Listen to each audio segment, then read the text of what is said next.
All right, so I'm gonna give you guys a quick rundown on MedMiser beds at North Mountain and common issues that we do have. So I'm gonna turn my phone around here. So this is a bed frame. This is a MedMiser. It's not very complex or anything. There's 3 motors. So there's this actuator or motor that does the head of the bed. There's this one right here that does the kink function of the feet. And then there's this one that makes the bed go up and down. This one, the control box is taken off. We'll look over here at this one. So basically, if you remove the mattress from the top, you'll see the control box. And if you look closely, you'll see that green light at the top of the box. That is an indicator that you do in fact have power, which that is a good thing. Now, one of our common issues is they'll tug wires on accident, so the pendant will become unplugged just a little bit. Now, if I grab it, you'll see it's very simple. Head of bed, and then the foot function. Well, right now, it's not gonna do anything because the pendant's not plugged in all the way.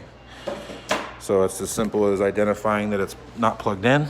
Come in here, push it all the way in, and then head goes up. Elizabeth's gonna be on YouTube on our bed video, okay? So head goes up, head goes down. Right now the bed will go up, and the bed will go down, and then the foot function will go, and we're gonna be good. So that is when the control pendant is not plugged in all the way. Another common thing, same thing relating to the box. Each one of these wires has a function. So example, if I switch these 2 around, let's see.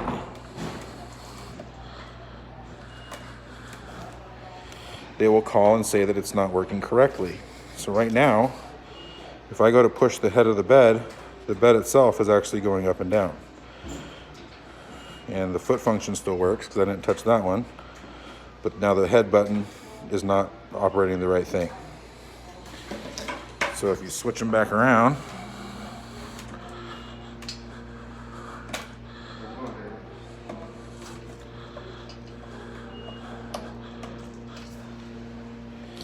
now everything's going to correspond to what the pendant is telling you to do. So head is going to go up, head's going to go down.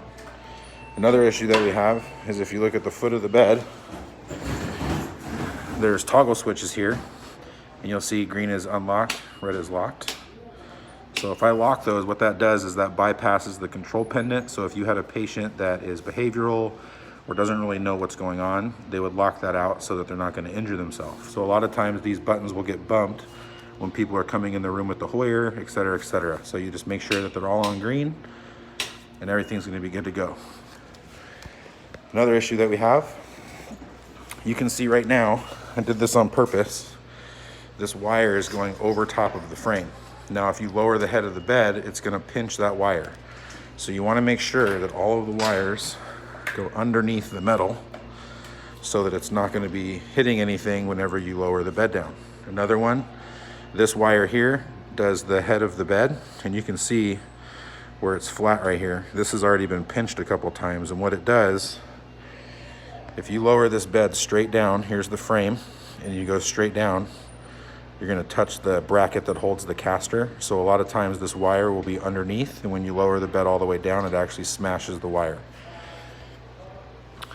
Now, if you run into that scenario and the wire is broken and the bed's not operating, there's 2 wires in there, brown and blue. Just connect the brown to the brown, the blue to the blue, and there's a chance that it may work. So you can raise the bed, get the patient out of it, swap it out. Because now with the new code, you're not allowed to just splice wires back together. You actually have to change the actuator. So pendant malfunction, control box malfunction as far as wiring being backwards, toggle switches at the foot of the bed, and pinched wires for the actual motors. And those are pretty much the basic things. You'll notice that the wheels have brakes on them. Now over time, this tab will break. Therefore, it's very difficult to unlock the bed. So that's something that you would call maintenance for, and we'll swap out the whole caster. I do have extras. Those are just a couple brief things. If you ever have questions in regards to beds, you can always call David in maintenance. That's myself, and I will be more than happy to help you.